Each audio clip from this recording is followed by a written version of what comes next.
Subscribe Kalyani Online Classes channel for all exams. नमस्कार दोस्तों, आज हम बात करेंगे विशिष्ट शिक्षा पर, स्पेशल एजुकेशन। दोस्तों, जो असिस्टेंट प्रोफेसर जो परीक्षा होने वाली है विज्ञापन 50 के अंतर्गत, और उसके साथ साथ यूजीसी एनटीए नेट एजुकेशन भी जल्दी परीक्षा होगी, उसकी भी, उन दोनों को देखते हुए ये जो टॉपिक है बहुत महत्वपूर्ण है। इसके अंतर्गत हम संपूर्ण जो यूनिट है, जितने भी टॉपिक हैं, सब पर इस यूनिट के अंतर्गत हम बात करेंगे। और जितनी भी आपकी शंकाएं हैं, मैं प्रयास करूंगा कि उसका समाधान किया जाए। बहुत सारे प्रश्न हैं जो आपको दिए जाएंगे, ऑब्जेक्टिव क्वेश्चंस पर हम लोग चर्चा करेंगे, और कभी हुआ तो डिस्क्रिप्टिव वे में भी हम लोग इस टॉपिक पर आएंगे। इससे पहले हम चर्चा कर रहे थे शिक्षा के दार्शनिक आधार पर, उस सीरीज के अंतर्गत 9 वीडियो मैं आपको दे चुका हूं। करीब जो क्वेश्चंस थे उसके अंदर 300-350 क्वेश्चन करीब हैं उसके अंदर, और उसके अलावा जो और प्रश्न हैं वो भी मैं आपको जल्दी ही दूंगा। पहले हम सोच रहे हैं कि स्पेशल एजुकेशन और टीचर एजुकेशन, इंक्लूसिव एजुकेशन, इसको समाप्त कर लिया जाए। ये महत्वपूर्ण टॉपिक है जिनका डेटा आपको कम मिलता है। दोस्तों, कुछ साथियों ने रिक्वेस्ट की है कि जो वीडियो बन रहे हैं उनका जो PDF है वो भी मैं सेंड करूं। तो दोस्तों, मैंने एक अपना टेलीग्राम पर एक ग्रुप बनाया है, उसका लिंक मैं डिस्क्रिप्शन में दे दूंगा। आप उस लिंक को फॉलो करके चैनल को ज्वाइन कर सकते हैं, और उस चैनल पर मैं जितने भी वीडियोस अभी तक आए हैं और जितने भी आगे भविष्य में आएंगे, सबका PDF विद आंसर की उस पर डालूँगा, ताकि आप उसका इजीली प्रिंट आउट निकलवा सकें, और प्रिंट आउट निकलवाने के बाद आपको पढ़ने में थोड़ा आसानी होगी। दोस्तों, स्पेशल एजुकेशन का ये पहला हमारा वीडियो है। करीब इस सीरीज़ के भी हम लोग 8 से 9 वीडियो मैं आपको कंटिन्यूस दूंगा, और प्रयास करूंगा कि आपको बेस्ट मैटर मिल सके, और उसके साथ साथ जो पुराना परीक्षाओं में आया हुआ है हमारा डेटा, वो भी आपको दिया जाएगा। जो संकलन है मेरा, मैंने पहले भी आपको बताया, डॉक्टर कुमार संजीव प्रतियोगिता शिक्षा शास्त्र, डॉक्टर धर्मेंद्र भारती, डॉक्टर आनंद प्रकाश शिक्षा शास्त्र, डॉक्टर PK गुप्ता शिक्षा शास्त्र, और इसके अलावा और जो हमारी बुक्स हैं, जो इस तरीके की पुस्तकें हैं, उससे सारा डेटा लिया गया है। और दोस्तों, प्रयास मैंने ये किया है पूरा कि त्रुटि रहित आपको मैं डेटा दूं। अगर किसी प्रश्न पर कोई शंका है तो आप नीचे कमेंट्स बॉक्स में कमेंट्स दें। देखिए, मैं प्रयास ये करता हूं कि आपको कोई भी जो वीडियो दूं उसमें कोई भी गलती न हो, लेकिन अगर कोई गलती होती है तो उसके लिए मैं क्षमा प्रार्थी हूं, और जैसे ही मुझे उसका आंसर मिलेगा मैं आपको जो है उसका सही जवाब देने का कष्ट करूँगा। सो दोस्तों, आइए शुरू करते हैं अपना आज का वीडियो। तो दोस्तों, शुरू करते हैं अपना आज का वीडियो। जो हमारा पहला प्रश्न है वह निःशक्त व्यक्ति अधिनियम 1995 की किस धारा के अधीन विकलांग बच्चों के शैक्षिक प्रावधानों की चर्चा है? Under which of the following section of the Person with Disability Act PWD Act 1995 the educational provision for disabled children is mentioned? हमारे ऑप्शंस हैं धारा 25, धारा 25, धारा 26 और धारा 27, सेक्शन 24, 25, 26 और 27। तो दोस्तों, जो निःशक्त व्यक्ति अधिनियम 1995 है, तो विकलांग बच्चों के शैक्षिक प्रावधानों की जो चर्चा की गई है वो धारा 26 जो सेक्शन 26 है, इसके अंतर्गत चर्चा की गई है। अगला प्रश्न देखते हैं। भारत सरकार ने नियोग्य व्यक्तियों को एकीकृत शिक्षा परियोजना की शुरुआत कब की? The government of India has started project integrated education for disabled. Project Integrated Education for Disabled PIED. Our options are 1965, 1975, 1987 और 1995। 1965, 1975, 1987 और 1995। दोस्तों जो PIED है, project integrated education for disabled, नियोग्य व्यक्तियों की एकीकृत शिक्षा परियोजना, इसकी जो शुरुआत की गई है वो की गई है दोस्तों 1987 में, 1987 में। अगले प्रश्न की तरफ बढ़ते हैं। भारत में मानसिक मंद बच्चों के लिए पहला विद्यालय कब खोला गया? In India the first school of mental retired children was opened इन 1936, 1938, 1939 और 1940। देखिए दोस्तों, भारत में जो मानसिक मंद बच्चों के लिए जो पहला विद्यालय खोला गया था वो खोला गया था 1939 में। सी ऑप्शन, 1939 में जो है पहला विद्यालय खोला गया था। अगले प्रश्न की तरफ बढ़ते हैं। दृष्टिहीन बच्चों के लिए देश का सबसे पहला स्कूल कहाँ खोला गया था? The first special school for visual impaired children was open Chandigarh, Amritsar, Jalandhar और लुधियाना। दोस्तों इसका जो सही उत्तर है इस क्वेश्चन का, जो विजुअली इम्पेयर्ड चिल्ड्रन थे उनके लिए जो पहला स्कूल खोला गया था वो खोला गया था अमृतसर में। अमृतसर के अंदर ही जो पहला विद्यालय था दृष्टिहीन बच्चों के लिए, उसकी स्थापना हुई थी। अगले क्वेश्चन की तरफ बढ़ते हैं। किशोर न्याय अधिनियम कब पारित किया गया? When Juvenile Justice Act is enacted 1986, 1996, 2000 और 2006। दोस्तों जो किशोर न्याय अधिनियम जो पारित किया गया था वो किया गया था 1986 में। उसका राइट आंसर 1986 है। जो हमारा अगला प्रश्न है, फिल्म तारे ज़मीं पर आधारित है। फिल्म तारे ज़मीं पर इज बेस्ड ऑन अधिगम अक्षमता पर, लर्निंग डिसेबिलिटी, श्रवण अक्षमता हियरिंग इम्पेयरमेंट, मानसिक अक्षमता मेंटल रिटार्डेशन, या इनमें से कोई नहीं। तो दोस्तों जो फिल्म है हमारी तारे ज़मीं पर, आपने ज़रूर देखी होगी। ये आधारित है अधिगम अक्षमता पर, लर्निंग डिसेबिलिटी पर ये फिल्म आधारित है। 3 अक्षम जो डिसेबिलिटीज़ हैं कई प्रकार की हैं आपके, डिस्ग्राफिया, डिस्लेक्सिया, डिस्कैल्कुलिया। तो जो बच्चा था वो डिस्लेक्सिया से पीड़ित था इस मूवी के अंदर। डिस्लेक्सिया में जो वर्ड्स होते हैं उसको जो है किस प्रकार बनाया जाए, इसमें कन्फ्यूज़न बच्चे को रहता है, जैसे पी या इसको उल्टा बना देना, इस टाइप में। चलिए आगे बढ़ते हैं अगले प्रश्न की तरफ। विकलांगों के लिए शिक्षा, एजुकेशन फॉर डिसेबल्ड पीपल, उसके ऑप्शंस हैं। आधुनिक युग का छलावा है, सरकार की प्रतिबद्धता है, कोई ज़रूरी नहीं है, बहुत ज़रूरी है। तो दोस्तों अगर विकलांगों की शिक्षा की बात करें तो विकलांगों की शिक्षा जो है सरकार की प्रतिबद्धता है। इसका ऑप्शन बी ठीक है। अगले प्रश्न की तरफ बढ़ते हैं। आपकी कक्षा में कोई विकलांग छात्र है तो आप क्या करेंगे? उस पर तरस खाएंगे, कोई विशेष ध्यान नहीं देंगे, उसे आत्मनिर्भर व स्वावलंबी बनाने में सहायता करेंगे, या परीक्षा में ज़्यादा अंक देंगे? तो दोस्तों आपकी कक्षा में यदि कोई विकलांग छात्र है, if there is a disabled student in your class, then what will you do? Then आप उसे आत्मनिर्भर और स्वावलंबी बनाने में सहायता करेंगे। ये इसका सी ऑप्शन इसका जो है राइट उसका उत्तर है। अगले प्रश्न की तरफ हम बढ़ते हैं।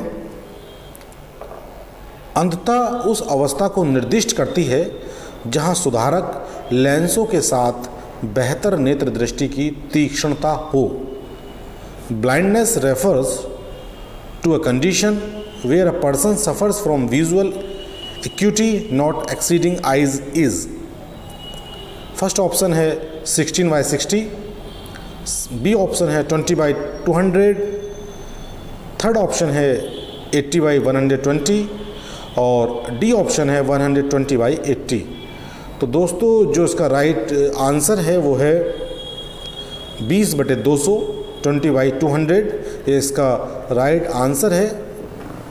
जहाँ सुधारक लेंसों के साथ बेहतर नेत्र दृष्टि की तीक्ष्णता होती है वो 20/200 है।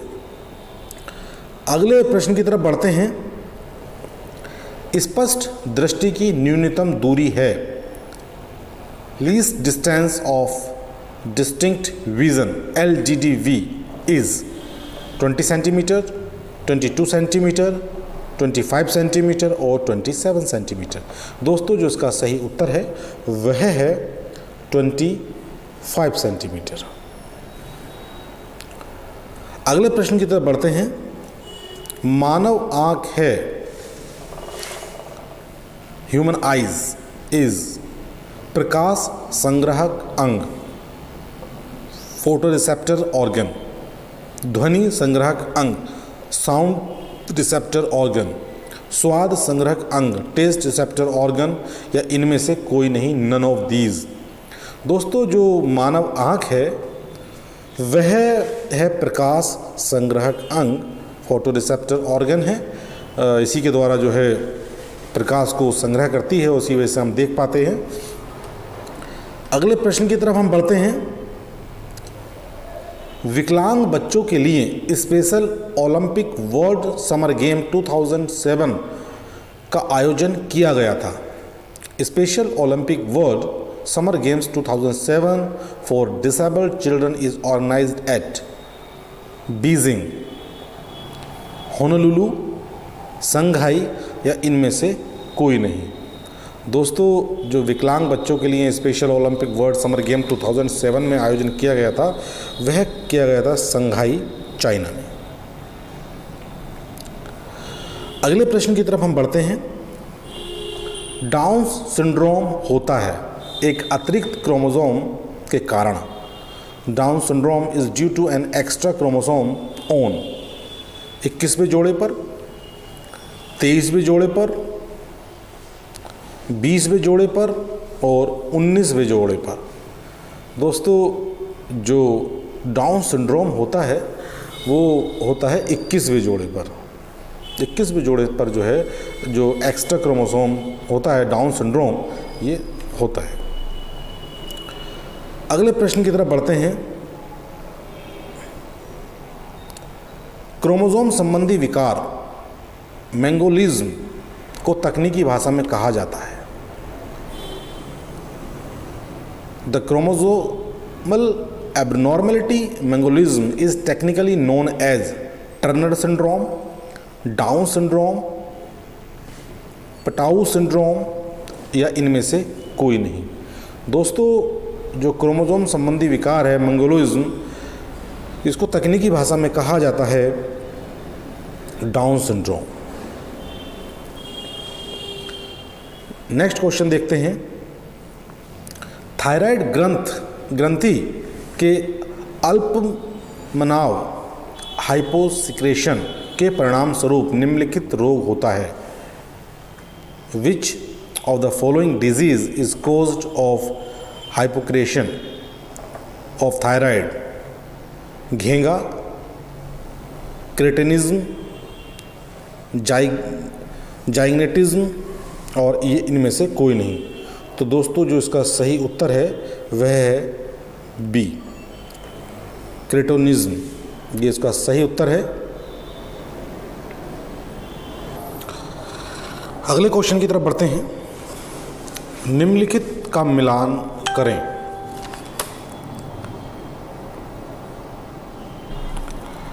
ये मानसिक मंदता के प्रकार इसके अंदर दिए हैं। इसमें पहला शिक्षणीय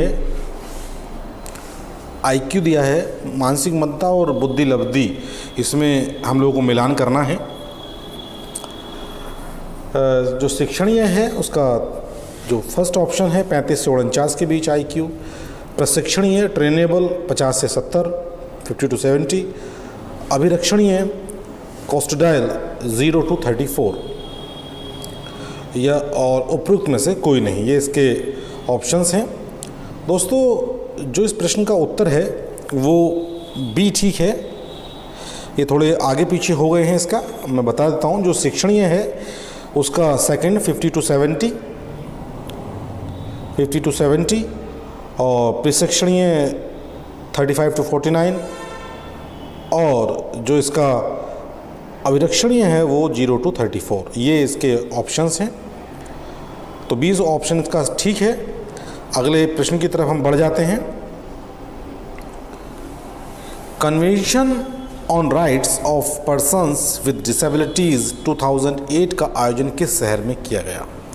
इन which the convention of the right of persons with disabilities 2008 had been organised.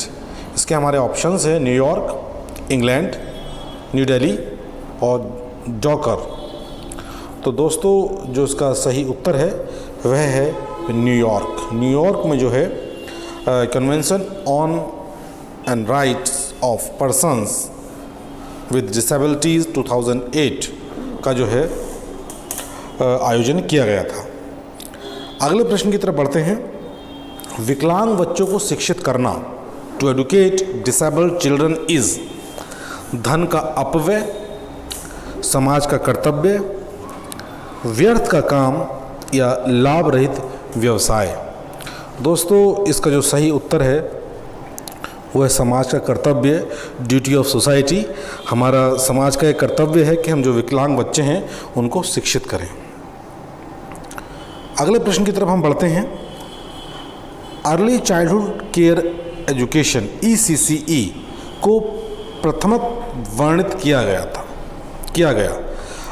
Early childhood care education ECCE was first highlighted in NPE National Policy of Education 86, NP 1968, POA 1992 और RCI NACT 1992।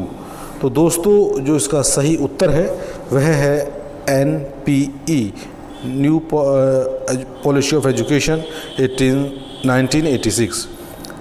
जो शिक्षा नीति थी हमारी, नई शिक्षा नीति 1986, इसमें जो है सबसे पहले अर्ली चाइल्डहुड केयर एजुकेशन को जो है वर्णित किया गया था, हाईलाइट किया गया था। अगले प्रश्न की तरफ हम बढ़ते हैं। एक किशोर अपराधी वह है जो कानून में दंडनीय व्यवहार करने में संलिप्त है और वह सामान्यतः कहा जाता है, मतलब क्या?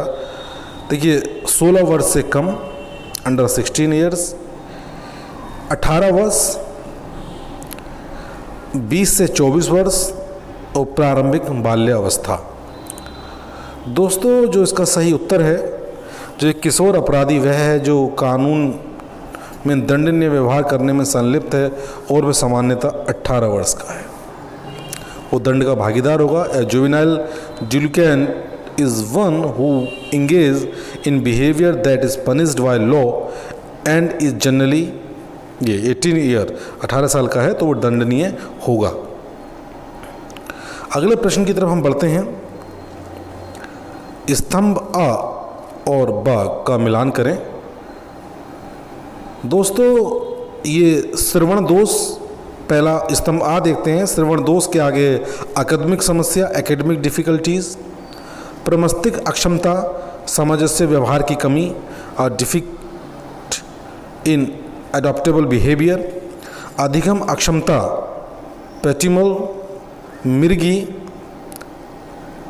स्पोस्टिकेसी और मानसिक मदता, भाषा सूचना प्रक्रिया में समस्या, problem in processing linguistic information. दोस्तों जो इसका सही उत्तर है वह ए है। इसको हम मिलान कर लेते हैं। देखिए जो श्रवण दोष है, श्रवण दोष, इसको हम जो भाषा सूचना प्रक्रिया में समस्या, इससे इसको साथ जोड़ेंगे। प्रमस्तिक जो अक्षमता है, स्पोस्टिसिटी भी कह सकते हैं इसको, ये फोर्थ ऑप्शन पर मिलेगा। अधिगम अक्षमता, जो अधिगम अक्षमता है वो आपकी अकादमिक समस्या है।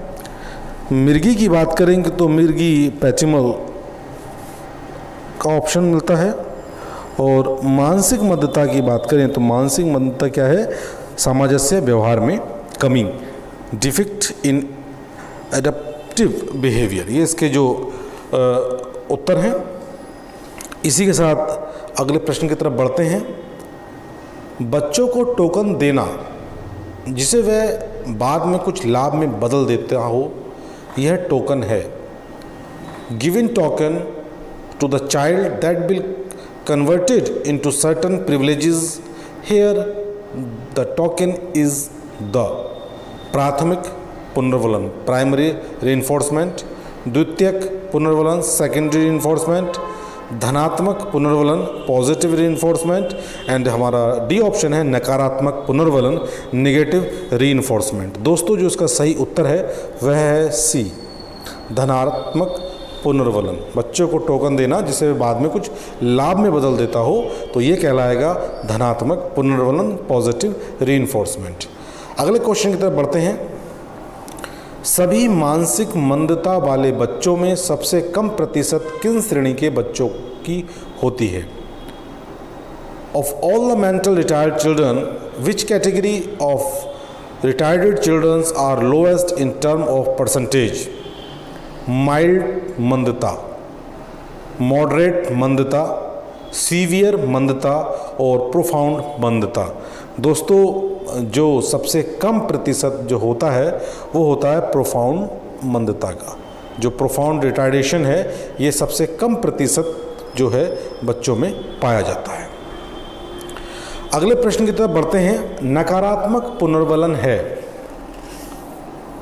पुरस्कार, नेगेटिव रीइंफोर्समेंट इज द पुरस्कार दिया जाना, प्रेजेंटेशन ऑफ रिवॉर्ड, पुरस्कार को हटा देना, ट्रांसमिशन ऑफ रिवॉर्ड, पसंद न किए जाने वाला उद्दीपन देना, प्रेजेंटेशन ऑफ एवर्सिव स्टिमुलस, और पसंद न किए जाने वाले उद्दीपन हटा देना, ट्रांसमिशन ऑफ एवर्स स्टिमुलस। तो दोस्तों इसका जो सही उत्तर है वह ऑप्शन है हमारा बी, पुरस्कार को हटा देना, ट्रांसमिशन ऑफ रिवॉर्ड। अगले प्रश्न की तरफ बढ़ते हैं। निम्नलिखित का मिलान करें। मंदता का स्तर और आईक्यू इसमें दिया है, का मिलान हमें करना है। माइल्ड मानसिक मंदता इसके सामने है 20 से कम, मॉडरेट मानसिक मंदता 20 से 34, सीवियर मानसिक मंदता 50 से 70 और प्रोफाउंड मानसिक मंदता 35 से 50। दिए गए संकेतों के आधार पर उत्तर दें। दोस्तों इसका जो ऑप्शन है वो ए ठीक है, इसमें हम मिलान कर लेते हैं।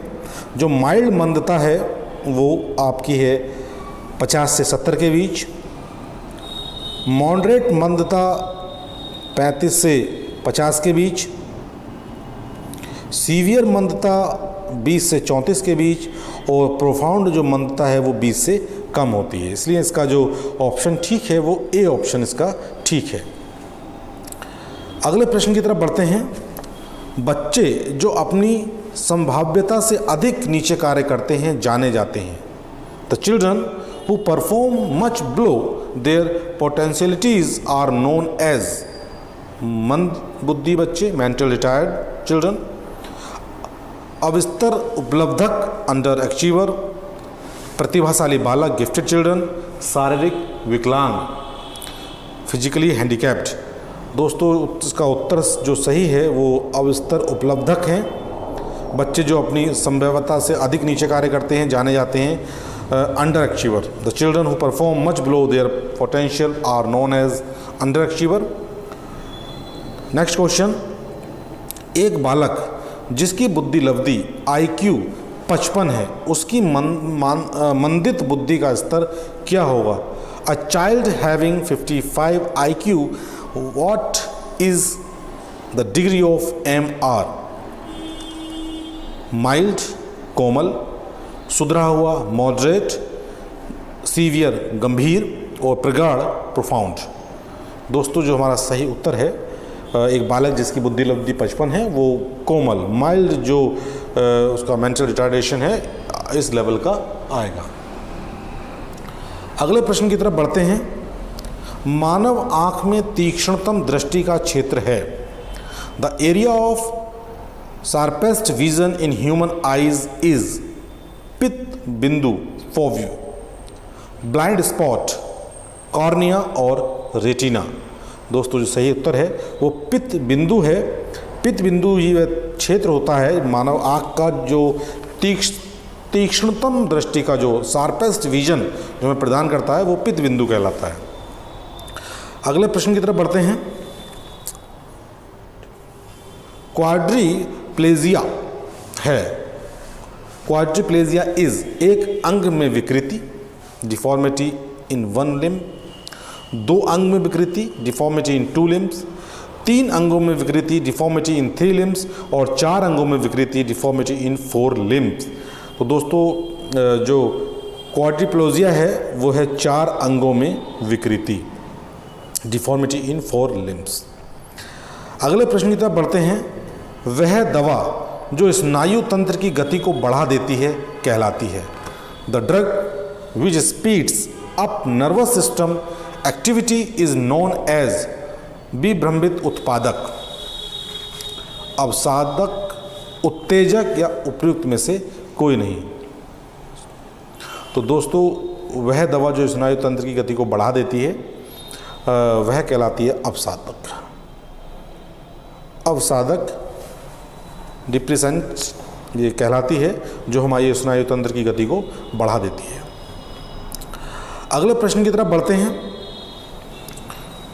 विशिष्ट शिक्षा एवं दूरस्थ शिक्षा के अधीन बीएड पाठ्यक्रम कौन संचालित करता है? Who conducts B.Ed under the program of Special Education and Distance Education Program, IGNOU, MPBOU, NIOU या इनमें से कोई नहीं? तो दोस्तों जो विशिष्ट शिक्षा एवं दूरस्थ शिक्षा के अधीन B.Ed पाठ्यक्रम जो संचालित करता है, देखिए इसमें जो नाम आया है वो मध्य प्रदेश भोज यूनिवर्सिटी संचालित करती है। और इसके साथ साथ दोस्तों जो इग्नू है वो भी जो है विशिष्ट शिक्षा एवं दूरस्थ शिक्षा के अधीन B.Ed पाठ्यक्रम को संचालित करता है। इसके दोनों ही ऑप्शन ठीक हैं।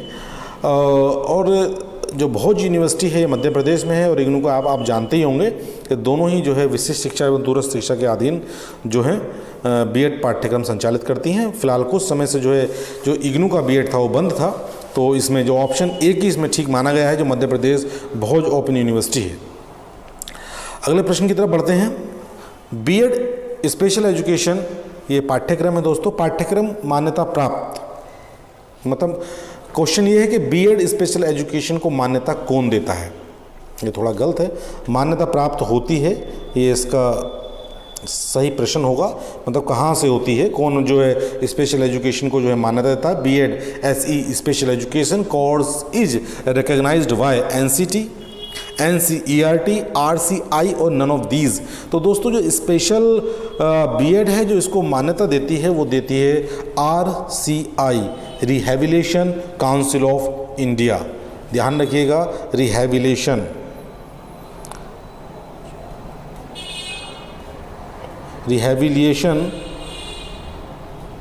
काउंसिल, इसमें दोस्तों मैं सही से लिख नहीं पा रहा हूँ, आप फिर भी थोड़ा प्रयास करिएगा, ऑफ इंडिया। मैं इसके नोट्स जो PDF है वो आपको प्रोवाइड करवाऊंगा आंसर की के साथ। अगले प्रश्न की तरफ बढ़ते हैं। अपंगता अधिनियम 1995 में निम्नलिखित में से किस विकलांगता का उल्लेख नहीं है? The person with disability act 1995 doesn't include the following. ये 15 नहीं है दोस्तों, ये गलत है 15, ध्यान रखिएगा। डजंट इंक्लूड द फॉलोइंग: दृष्टि विजुअल, चलन मोटर, डिसलेक्सिया या वाक एवं श्रवण स्पीच एंड हियरिंग। दोस्तों जो अपंगता अधिनियम 1995 है उसके अंदर जो विकलांगता का उल्लेख नहीं है वो डिसलेक्सिया का जो है उसके अंदर कोई जिक्र नहीं किया है। या 1995 के अंदर जो डिसेबिलिटी एक्ट है इसमें ये डिसलेक्सिया शामिल नहीं है। अगले प्रश्न की तरफ बढ़ते हैं। क्वेश्चन नंबर 34, अगर जन्म के समय सिर की परिधि 35 सेंटीमीटर से कम होती है तो कहलाती है? If the head circumference is less than 35 centimeter at the time of birth, it is called as हाइड्रोसिफेली या माइक्रोसिफेली, उपयुक्त सभी या उपयुक्त में से कोई नहीं। तो दोस्तों जो उसका सही उत्तर है वो है माइक्रोसिफेली। माइक्रोसिफेली ये जब कहलाती है जब बच्चे का जब जन्म होता है तो उसका जो सर होता है और उसकी जो परिधि होती है, सर का जो आकार होता है वो 35 सेंटीमीटर से अगर कम होता है। दोस्तों अगले प्रश्न की तरफ बढ़ते हैं। राज्य समन्वय समिति का मिलन कब होता है? When shall the state coordination committee meet? 3 महीने में एक बार, once in 3 months, 6 महीने में एक बार, once in 6 months, 5 महीने में एक बार, once in 5 months, या उपयुक्त में से कोई नहीं, none of these। तो दोस्तों जो इसका सही उत्तर है वह है ए, 3 महीने में एक बार, once in 3 months। जो राज्य समन्वय समिति है, जो कोऑर्डिनेशन कमेटी है, वो मिलती है 3 महीने में एक बार। अगले प्रश्न की तरफ बढ़ते हैं। असमर्थ व्यक्तियों के लिए अधिनियम पारित किए गए। Person with disability act was passed in the year 1993 में, 1995 में, 1997 में या 1999 में। दोस्तों अभी हम पीछे कई बार जिक्र कर चुके हैं, जो डिसेबिलिटी एक्ट आया वो 1995 में आया, 1995 में आया। तो जो इसका सही उत्तर है वह 1995 में है। जो डिसेबिलिटी एक्ट 1995 में दिया गया था असमर्थ जो व्यक्ति थे उनके लिए। अगले प्रश्न की तरफ बढ़ते हैं। समावेशी शिक्षा किसके लिए है? इंक्लूसिव एजुकेशन इज़ फॉर बालिकाओं के लिए, बालकों के लिए, विकलांगों के लिए या इनमें से कोई नहीं। दोस्तों जो सही उत्तर है, जो समावेशी शिक्षा है, इंक्लूसिव एजुकेशन है, वो विकलांगों के लिए है। जो डिसेबल्ड पीपल्स हैं हमारे या डिसेबल्ड चिल्ड्रन हैं उनके लिए जो है इंक्लूसिव एजुकेशन दी गई है। अगले प्रश्न की तरफ बढ़ते हैं। विकलांग बच्चों के लिए सबसे अच्छा पाठ्यक्रम किस प्रकार का है? Which type of curriculum is most suitable for disabled children? विषय आधारित, ये दोस्तों विषय है, विषय आधारित सब्जेक्ट सेंटर्ड, छात्र आधारित लर्नर सेंटर्ड, एकीकृत आधारित इंटीग्रेटेड सेंटर्ड और मूल पाठ्यक्रम आधारित बेस पैटर्न करिकुलम। तो दोस्तों जो इसका सही उत्तर है वो है इंटीग्रेटेड करिकुलम। एकीकृत आधारित जो पाठ्यक्रम होता है वो विकलांग बच्चों के लिए सबसे सुटेबल जो पाठ्यक्रम है वो एकीकृत पाठ्यक्रम है। अगले प्रश्न की तरफ बढ़ते हैं। एक समन्वित शिक्षण संस्थान वह है जहां an integrate education institution is that where सामान्य बच्चे शिक्षा ग्रहण करते हैं, नॉर्मल चिल्ड्रन आर एजुकेटेड, विभिन्न योग्यता वाले बच्चे शिक्षा ग्रहण करते हैं, differently abled children are educated, सामान्य एवं विभिन्न योग्यता वाले बच्चे शिक्षा ग्रहण करते हैं, normal and differently abled children are educated, और वयस्क सामान्य एवं विभिन्न योग्यता वाले बच्चे शिक्षा ग्रहण करते हैं, adult normal and differently abled children are educated. तो दोस्तों जो उसका सही उत्तर है, तो एक समन्वित शिक्षा संस्थान वह है जहां सामान्य एवं विभिन्न योग्यता वाले बच्चे शिक्षा ग्रहण करते हैं, normal and differently abled children are educated. अगले प्रश्न की तरफ बढ़ते हैं। निम्नलिखित में से कौन सी परिस्थिति में बच्चों की आवश्यकताओं को विशेष शिक्षा प्राप्त करने के लिए नहीं देखा जाता? Under which of the following condition of child's needs can not be recognize for special education? अधिगम लर्निंग डिसेबिलिटी, ये लर्निंग अधिगम विकलांगता है दोस्तों। मानसिक मंदन मेंटल रिटार्डेशन, संवेदित मंदन सेंसरी डिसेबिलिटी, और संस्कृत विभिन्नता कल्चरल डाइवर्सिटी। दोस्तों जो निम्नलिखित में से जो परिस्थिति है जो बच्चों की आवश्यकताओं को विशेष शिक्षा प्राप्त करने के लिए नहीं देखा जाता है वो है सांस्कृतिक विभिन्नता। इसको हम नहीं देखते हैं, इसका कोई कल्चरल डाइवर्सिटी का कोई मतलब नहीं होता है इस प्रकार के बच्चों की शिक्षा में। तो दोस्तों ये हमारे आज के प्रश्न थे। मुझे उम्मीद है कि 40 प्रश्न जो 40 क्वेश्चंस हैं आपको अच्छे लगे होंगे, समझ में भी आए होंगे, और कुछ क्वेश्चन ऐसे होंगे जो आपने फर्स्ट टाइम भी शायद पढ़े हों। उद्देश्य एक ही है दोस्तों, किसी भी तरह से आपका, अगर आप नेट की तैयारी कर रहे हैं तो आपका यूजीसी नेट क्वालिफाई हो जाए, और अगर आप असिस्टेंट प्रोफेसर की तैयारी कर रहे हैं तो आप रिटन एग्ज़ाम उसमें भी निकालें, क्वालिफाई करें और भविष्य में डिग्री कॉलेज में आप असिस्टेंट प्रोफेसर के रूप में चयनित होकर आएँ। दोस्तों, अगर किसी प्रश्न पर आपको कोई शंका है या कोई प्रश्न आपको ऐसा लगता है जिसका आंसर मैंने गलत दिया है, तो प्लीज़ कमेंट्स करके मुझे ज़रूर बताएं ताकि उसको सुधारा भी जा सके। वैसे मैंने अपनी तरफ से पूरा प्रयास किया है कि कोई भी प्रश्न का उत्तर आपको जो है मैं गलत ना दूं, लेकिन अगर मेरी भूल के कारण या किसी वजह से अगर कोई यह आंसर गलत होता है तो आप इसको इग्नोर करेंगे, लेकिन मैं प्रयास करूंगा कि अगर वो गलत होगा तो उसका सही उत्तर आपको निश्चित रूप से मिले। आप कमेंट्स देखते रहिएगा। और दोस्तों, इसके बाद जो है मैं 1-2 दिन में ही टेलीग्राम का एक मैं ग्रुप बनाया हूँ, उसका लिंक मैं इस वीडियो के डिस्क्रिप्शन में दूंगा। आप उसको क्लिक करके जो है आप उस पर प्रेस करके आप उसको ज्वाइन कर सकते हैं ग्रुप को, और सारे वीडियोस आपको, उनकी PDF जो है आपको इस वीडियो पर निरंतर मिलती रहेगी। दोस्तों, मुझे उम्मीद है कि आपको ये वीडियो पसंद आया होगा। अगर आप मेरे चैनल पर नए हैं तो मेरे चैनल को सब्सक्राइब करें, लाइक करें, शेयर करें और अधिक से अधिक वीडियो का फ़ायदा उठाएं। धन्यवाद। मिलते हैं नेक्स्ट पार्ट में।